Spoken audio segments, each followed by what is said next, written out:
Сәлеметсіз бе оқырман, арнама қош келдіңіз. Видеоны көрмес бұрын лайк басып, тіркеліп кетуді ұмытпаңыз. Махаббат қызық мол жылдар. Құдай-ау, қайда сол жылдар, махаббат қызық мол жылдар, ақырын шегініп, алыстап кетті-ау құрғырлар. Ең артқы партаға келіп, еңкейіп, оның кітап қоятын қуысына әскери сумкамды, қоқайма фуражкамды сүңгітіп, енді отыра бергенімде дәл қасымнан дүр етіп бір топ көгершін көтерілген спеттеніп кетті. Олардың лапыл қаққан жеңіл қанаттарының жақыннан шыққан лебін де естіген сияқтандым. Мұнда көгершін қайдан келді деп ойлап, басымды көтеріп алдым. Сөйтсем көгершін дегенім орындарынан өре түрегелеген қыздар екен. Қыздардың жауырындары қақпақтай, ет жеңді, бойшаңдары да, иықтары қушиған, бірақ бойлары тартқан сымдай тіп-тік, нәзік денелі, талшыбықтай майысқан талдырмаштары да бар екен. Оларды шолып келіп, менің көзім өз алдымдағы көрші партадан көтерілген екі қыздың жып-жылтыр шаштарына, олардың қос-қос бұрымдарына түсті. Орындарынан тез тұрғандықтан болар, қыздардың тастай ғып өріп тастаған әсем бұрымдары тақтайдай жауырындарын сипағандай боп, жеңіл ғана қозғала тербеліп қалыпты. Қыз бұрымдарының осы әлсіз тербелісі аудиторияға оқытушы кіргенін, ендеше бұл қауымға қазір қосылған жаңа студент менің де оған құрмет көрсетіп, орнымнан тұруым керектігін есіме салды. Орнымнан ұшып тұрған бойда мойнымды созыңқырап алға қарадым. Келген оқытушы қандай адам екен деп ойладым. Алда қыздардың бастарынан биігіректе біреудің қозы бұйра шашы төрге қарай жай жылжып барады екен. Соғыста жүргенде компаспен жөн бағдарлайтынбыз. Компас қозғалса, оның тілі жан-жаққа қаға шайқалып кететінде. Сәл тыныштық болса, міне менің іздегенім дегендей сұқтанып солтүстік жаққа телміре қалатын. Неге екенін білмеймін, тегіс жерге қойған компастың тілі сияқтанып, менің көзім қайтадан алдында тұрған қыздардың бұрымына ауды. Білектей арқасында өрген бұрым деген Абай өлеңінің жолы ойыма оралды. Жылтыр қара шашты қақ жарып өтіп, маңдайдан желкеге дейін тартылған шаш жармасының кіршіксіз құйқаны ашып көрсеткен ақ сызығы жүрегімді қытықтағандай болды. Қос бұрымның арасындағы қағаздай аппақ желкелер өне бойымды балқытып бара жатқан сияқтанды. Осы кезде сол қанатта түрегеліп тұрған қыздардың бірі бұрылып арт жаққа қарады. Кейін білдім, ол Зайкүл деген қыз екен. Ол тура маған қараған тәрізді болды. Менің қыздарға сұқтанып тұрғанымды сезіп, апырай, мына жігіт келмей жатып елтіп қалған екен деп ойладау деп ұялып төмен қарап кеттім. Ұялшақтық ұлтымызға тән қасиет қой. Әсіресе ауыл балалары ұян келетін әдеті емес пе? Жасымда мен де сондай болдым. Үлкендердің алдында суырылып сөйлемейтінмін.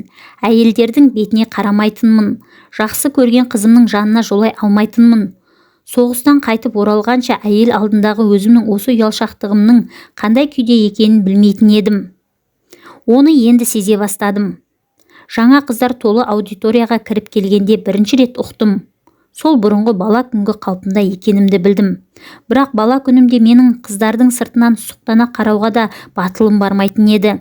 4 жыл соғыста болып, жаман жақсыны көп көргендіктен бе, кім білсін, енді қыздардың желкесіне қызыға қарауға қарап жарап қалған сияқтымын. Ішімнен бұл күйіме де шүкіршілік еткендеймін. Тіпті қыздардың бетіне де сыртына да қарамай-ақ қояйын деп ойладым, көзімді төмен салып тұрып. Жұртпен бірге жауды жеңіп, аман есен елге келіп, осы қыздардың қасында тұрғанымның өзі қаншама бақыт. Оқытушының отырыңдар дегенге ұқсас үні естілді. Шырқап биікке көтерілген көп көгершін құйыла төмендеп келіп, жаңағы ұшқан жеріне дүр етіп қайтадан қонды. Көгершін тобына тақау келіп, қалбаң етіп қонған жалғыз қарға тәрізденіп, қыздардан кейін орныма жалп етіп мен де жайғастым. Содан соң жайлап алдағы қыздардың бастарының арасымен оқытушыға көз жібердім. Бірінші көрген оқытушым болған соң ба, әлде жүзінде есте қалар ерекше белгілері бар ма білмеймін. Көмірдей қара, қозыдай бұйра шашымен бірден бүркіттің тұмсығын көзге елестететін үлкен имек мұрыны бар. Қоңырқай өңді келген 33-34 шамасындағы сабырлы кісі өмір бойы ойымда сақталып қалды. Оқытушының қоңырқайлылығынан басқа бетінде қазаққа ұқсайтын еш белгі жоқ сияқты еді. Сондықтан мен оны соғыстың соңғы жылында бастығым болған аз ұлттан шыққан командиріме ұқсаттым да, бұл кісі қай сабақтан лекция оқиды екен деп ойладым. Ол лекцияның орыс тілінде оқыларына да күмәнім болған жоқ. Ал балалар, дайынсыңдар ма? Мен елең етіп мойнымды ілгері создым. Қазақша сөйлеген осы оқытушы ма, әлде басқа біреу ме деп өз құлағым мен өз көзіме өзім сенбегендей сияқтандым. Дайынбыз ағай деген оң жақ қанаттан шыққан қыз даусы естілді. Алғашқы сөзді оқытушы айтқанына әлі де иланатын емеспін. Өзгелер сатырлатып дәптерлерін аша бастағанда мен бақырайып, қараңғыда жау пулеметінің қай жерден от шашарын аңдыған түнгі барлаушыға ұқсап, бүркіт мұрнының астындағы ауызды бағумен болдым. Дайын болсаңдар жол ортасында былай деп жазыңдар: сын есім. Бүркіт мұрнының астынан ақ тістер жарқ-жарқ ете қалды. Оқытушы өзін байсалды ұстап, әр сөзін баппен, байыппен айтады екен. Соғыста командирлердің шапшаң айтылатын бұйрық сөздеріне үйреніп қалған маған бұл ырғақ тосындау танылып, оқытушы әдейі маңғазданып отырғандай көрінді. Менің осылай деп ойлауыма мүмкіндік бергендей құс мұрын оқытушы сәл белгілеп барып сөзін ары қарай жалғады. Біздің бүгінгі өтетініміз сын есімнің түрлері, сапалық сын есімдер мен қатыстық сын есімдер. Сын есімнің морфологиялық құрамы, яғни сын есімнің қосымша арқылы жасалуы, сын есімнің синтаксистік тәсіл арқылы жасалуы және форма тудыратын қосымшалар. Ту ағай, тіпті көп қой, деді төмен тұқырып алып дәптерлеріне сусылдатып жаза бастаған қыздардың бірі. Бәләй, көптеп бекер айттау деп ойладым. Мен ішімнен жаңағы сөзді айтқан қызға жаным ашып, өйткені командир сабақ беріп тұрғанда солдаттардың бұлай деп оның әрекетіне баға бермек тұрғай сөзін бөлуге хақысы жоқ. Мұндайда командир жаңағы сөзді айтқан адамды орнынан тұрғызып, казарманың еденін жууға жазалайды да сабақтан қуып жібереді. Әскер әмірінің тәртібі солай. 4 жыл бойы сол өмірге қалыптасып қалғандықтан ба, кім білсін, оқытушы жаңағы студентканы да аудиториядан қуып шығатын болар деп қауіптендім.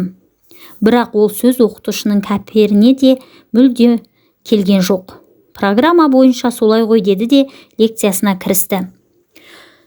Бөтен ұлттың адамы болар деген оқытушының қазақша сөйлегеніне, оның үстіне қазақ тілінің өзінен сабақ бере бастағанына таңданған, мен оның тілін қабылдағанмен қазақ деуге түрін қабылдай алмай біраз отырдым да ақыры оған да көндіктім. Содан соң өз дәптерімді алдыма қарай тартып, мен де жұртпен ілесе конспект жазуға талаптандым. Бірақ бір ғажабы, қанша талаптансам да жаза алмадым. Дәптердің дәл ортасына сын есім деген 2 сөзді бат етіп қойдым да төбеден ұрғандай боп тұрып қалдым. Біріншіден 4 жыл бойы қолыма қалам орнына салмағы 8 килограмм снаряд ұстап үйренген саусақтарым икемге келетін емес. Екіншіден, бәлкім сол себептен де болар, жаңа ғана өзім жай сөйлейді екен деп ойлаған оқытушының дауыс екпіні тыңдауға қырсау сияқты боп көрінгенімен, менің әрқайсысы әрең бүгілетін буындары шөр-шөр барбиған жуан саусақтарымның шапшаңдығынан әлде қайда жылдам болып шықты. Оның үстіне соғыста зеңбірек пен винтовка сияқты жауынгер қарулардың тілін ғана ұғып, тас төбеңнен төне түсіп, боздай сорғалап келе жатқан мина мен бомбалардың қай жерге көп бұрқ ете қаларын үніне қарай ажыратуды мүлтіксіз білгенмен, мынадай аудиторияда лекция тыңдаудан мүлде тосырқап, әрі мүкістенген солдат құлағы оқытушының сын есім дегеннен басқа сөздерін және ажырата алмады. Маған құсмұрын оқытушының лекцияға кіріскеннен кейінгі шыныдай шыңылдап қалған лекциясы тағы ұнамады. Ол сөйлеген сайын біреу аудитория терезелерінің әйнегін шылдырлата сындырып келе жатқан тәрізді, немесе аязды күні әлдекім ақ қарды шықырлата басып қасыңнан өтіп бара жатқан сияқты болды да тұрды. Маған сөзден гөрі сол бір шыңыл көбірек естіле берді. Қойшы, қаншама тырыссам да ештеңе жаза алмайтыныма көзім жетті. Қауырсындай ғана жеп-жеңіл қарындашты қағаз бетінде жорғалату, алпамсадай зеңбіректі ашық позицияға дөңгелетіп алып шығудан ауыр тиді. Жоқ, бүйтіп босқа қиналмаймын деп ойладым ішімнен. Алдымен оқытушының үнін құлағыма сіңісті етейін. Содан соң бірте-бірте лекциясын жазуға да жаттығармын. Осы отырғандардың бәрі лекция тыңдап конспект жазу шеберлігіне бірден емес, біртіндеп жеткен болар. Ендеше 4 жыл окопта жатып, соғыс академиясын тауысқан солдаттың бұлармен бірге бейбіт өмір университетін тамамдауға да шамасы келер әлі. Осы ойдан кейін қарындашымды дәптерімнің ортасына қойдым да, бала күнгі әдетім бойынша сол жақ алақаныммен жағымды таянып, жақсылап тыңдамақ болдым. Тыңдай бастап, қыздардың кесте тоққандай жыпылдатып, жылдамдата конспект жазып жатқан әсем қолдарына көзім түсті де, тағы да солар туралы ойлап кеткенімді өзім де аңғармай қалдым. Қыздар, сендер қандай ғажайып жансыңдар, шіркін. Жаудырай қадалған қап-қара көздерің мен жанды ерткен көмірдей шаштарың, иықтарыңдағы толқындай тулаған білектей бұрымдарың мен сол қос бұрым арасынан көрінген кіршіксіз аппақ желкелерің қандай әсем еді сендердің. Өзеннің құба талындай солқылдаған бойларың неткен көркем, апырау. Қыр жігітінің қанын қыздырып құшақтауға құмартатын қыпша белдерің мынау бұралған. Сендердің сымбаттарыңды суреттеуге соғыстан қайтқан солдаттың тілі жете алар ма? Ешқашан. Осындай ойлар бірінен соң бірі жалғаса берді. Ой құшағында отырған мен қыздардан өзге дүниенің бәрінде ұмытып кеткен сияқтымын. Бұл қыздарды көріп отырған мен неткен бақыттымын деймін тағы да ішімнен. Соғыс бойы жауды жеңіп, сендерді көрсем деп имандай арман тұтып едім ішіме. Сіз окопта суық жаңбыр төбеден сорғалап тұрғанда да сендерді ойлағанмын. Ақ қар көк мұзда жол жағасында жау танкісін тосып, зеңбіректі құрып қойып, шұңқырдың төбесінде плаш-палатка тұтып, тісім-тісіме тимей сақылдап тоңып отырғанда да сендер жүрегімде жатқансыңдар, қыздар. Жаяу жорықта жан қиналып, күндіз жау самолеттерін төбеден атқылаған оғыз шинелімнің етегін шұрқ-шұрқ тескілеп, түнде ұйқы қаумалап, кірпіктеріме қайта-қайта желім жағып, буындарымды босатып, мазамды алып, есіме шығып келе жатқанда да сендер менің ойымнан кетпегесіңдер, арулар. Сол күндердің, сол айлардың, жылдардың бәрінде де мен сендерді бір минутта есімнен шығарған емеспін. Жалғыз менің ғана емес, майдандағы бар жігіттің жүрегінде болдыңдар сендер. Сендерден ауық-ауық хабар алу қандай бақыт еді майдандағы жігіттерге. Әр жауынгер қолына үшкіл хат тиіп, оның сыртындағы өзіне таныс қолдың таңбасын көргенде жел қозғаған жапырақтай дірілдеп, тез оқып шыққанша тағаты қалмай асығатын. Жаңа ғана жаудың жебір танкін жайратып, қираған болаттың беріктігі мен сұстылығын өз бойына өз өңіне жиып, шымырқанып тұрған қаһарлы солдаттың қыз хатын оқып шыққанда жаны жадырап, қара көзі күлімдеп, бүйрек бетіне алқызыл бояу шабатын. Ақ тістері ақсия көрініп, өзгеше бір рахат табатын. Осы бір өңі жұмсарып, жүзі жылып, жүрегі нәзік лүпілге басқан шағында оның көкірегіне өзгеше бір күш құйылатын. Сол сәтте ол бір емес, жаудың бірнеше танкін жалғыз өзі жайратуға әзір болатын. Міне майдандағы жігіттерді біресе болаттай қатайтып, біресе қорғасындай ертетін сендер едіңдер. Сендердің ғажайып хаттарың еді, қыздар. Сендердің жауды жеңіп қайтыңдар деп әр хатта айтатын, өмірлеріңді орындап, тезірек Берлинге барып, одан соң өздеріңе жетсек деп ынтығушы едік бәріміз. Бір қазақ қызының жүзін көріп, қасында отырсақ арманымыз болмас еді деп аңсайтын едік біз. Енді міне, мен біреуіңнің ғана емес, бір аудитория толы қыздың қасында отырмын. Қандай бақыттымын мен бақыттымын деп ала таудың төбесіне шығып айғайлағым келер қазір. Отан армиясының сапында зұлым жауды жеңгеніме бақыттымын. Сөйтіп өз еліме оралып келгеніме бақыттымын. Қаншама ер азамат туған жерге жете алмай, туған елдің топырағында өскен қызыл гүлдей қыздардың ақ жүздерін көре алмай арманда өтті. Өлер алдындағы әр солдаттың аузында ең соңғы сөзі әйел аты болды. Біреуі анасын, біреуі жарын, біреуі ғашығын есіне алып, тілі күрмеліп, мәңгіге көз жұмар алдында ақтық күш жиып, солардың есімін атады.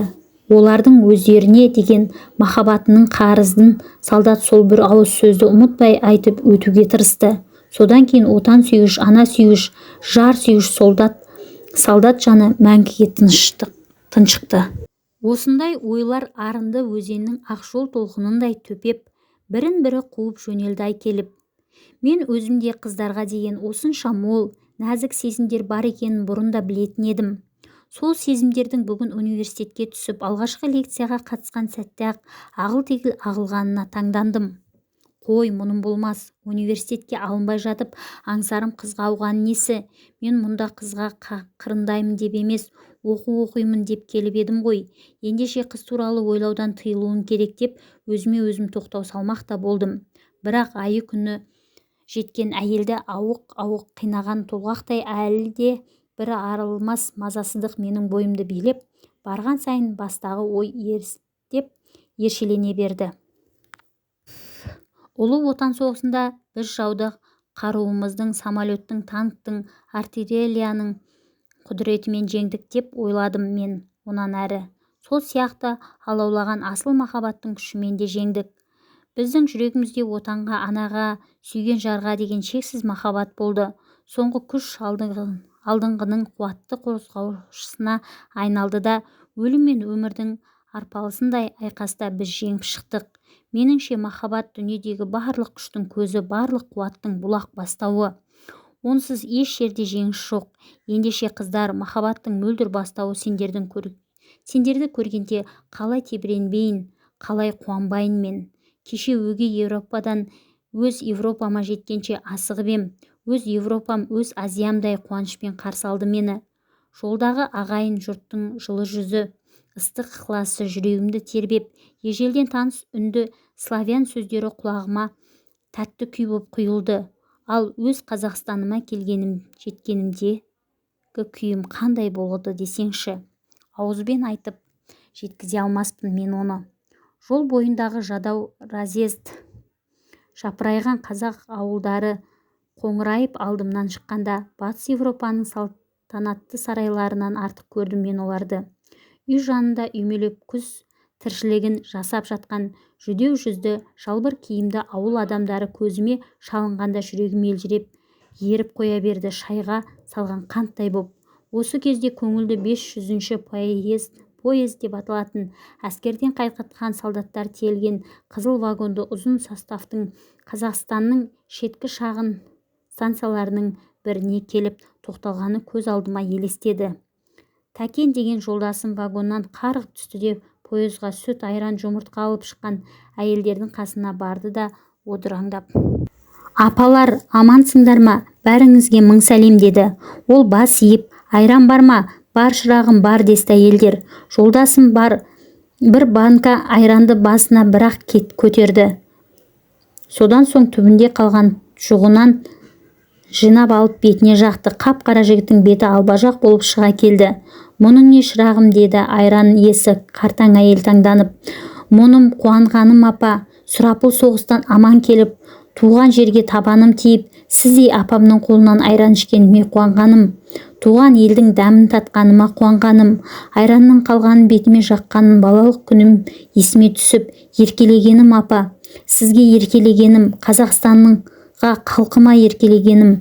Әшейінде сөзге олақ, кеудесі орден мен медальға толы аңқылдақ батыр жолдасымның сол бір сөзі керемет шешендік болып шықты.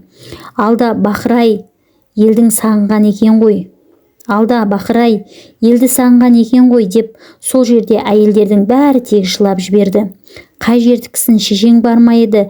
деп әркімдер сұрап жатыр. «Талдықорған облысынан кіммін? Өзіңіздей келген шүйкедей ғана қара домалақ шешем бар еді. Соған асығып келемін» деді. Тәкен кемпірлердің біріне қарап: «Алда бақырай, шешеңнің жүрегі жарылып кетті-ау сені көргенде». Осылай деп әйелдер қолдарындағы бар жұмыртқа, бар сүт айранын Төкенге ұсынды. «Туған жердің дәмін таттым, маған сол да болады» деді Тәкен әйелдердің ұсынғанын алмай. Жұрт оған қарамады. «Жолдастарыңа бер, соларға дәм татыр». Төкен бет-аузы айғыз-айғыз болып әйелдерді вагонға бастап келді. Алыңдар жігіттер, туған ел ырзығы алыңдар, ішіңдер, дәм татыңдар деп жатыр әйелдер. Әйелдер әкелген тамақтарын бәрімізге тегін беріп, біреу ақша төлемек болып еді. Қартаң ана ренжіп қалды. 4 жыл соғыста аштан өлмеген біз соғыс біткеннен кейін өледі деп бедіңдер. Қойыңдар, қарақтарым, ақшаларыңды қозғамаңдар. Әлде жат жерде жүріп, елдеріңнің қонақжай салтын ұмытып қалып па едіңдер?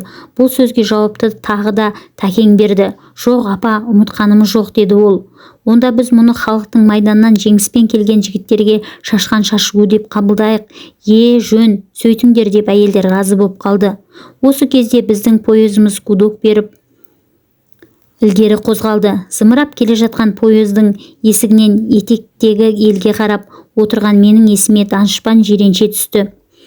Хан қасында көп жүріп, ел аралап, орда сарайларда ұзақ-ұзақ қонақ болып, үйіне қайтқан кедей жиреншенің сирағы жаман лашығына сыймай сыртқа шығып жатса керек. Хан ортасындағыдай мамық төсекте емес, лашық ішіне төселген өлең шөптің үстінде рахаттана керіліп жатып шешен. Шіркін, менің өз үйім кең сарайдай боз үйім, деп мен жолдасының бетіне қарадым. Тәкең, үйіңе жетуге асығып келесің бе, дедім. Үйіне жетуге кім асықпаушы еді, деді ол. Мен ауылға баруға асықпайтынымды, Алматыда қалып оқуға түсетінімді айттым. Сенің оқуыңа болады, ал менің басыма ешбір оқу қонбайды, деп ол өз басын жұдырығымен тоқылдатып қойды. Мен барамын да елдегі бір жақсы қызға құлындай шыңғыртып құрық саламын. Маған одан басқа оқудан керегі жоқ. Мен күлдім. Күлме, деді ол. Оқуды да жақсы қыздар көп болады. Аузыңды ашып босқа қарап жүрмей, сен де солардың бір тәуірін саныңа ал. Сөйтіп мен кеше ғана эшелоннан түстім, қыздар. Бүгін міне сендердің орталарыңа келдім. Мен сендердің ағаңмын, досыңмын, қыздар. Мен сендердің бәріңді де жақсы көремін. Аудитория есігінің сыртынан шылдырлаған қоңырау дауысы естілді. Бірінші лекция бітті. Құсмұрын оқытушы жайлап орнынан тұрып есікке аяңдады. Әшейінде қоңырау соғылса, ешкідей секеңдеп есікке қарай алдымен жүгіретін қыздар сабақ үстінде өзара уәделескендей ешқайсысы салт етпестен парталарында сіресіп отырып қалды.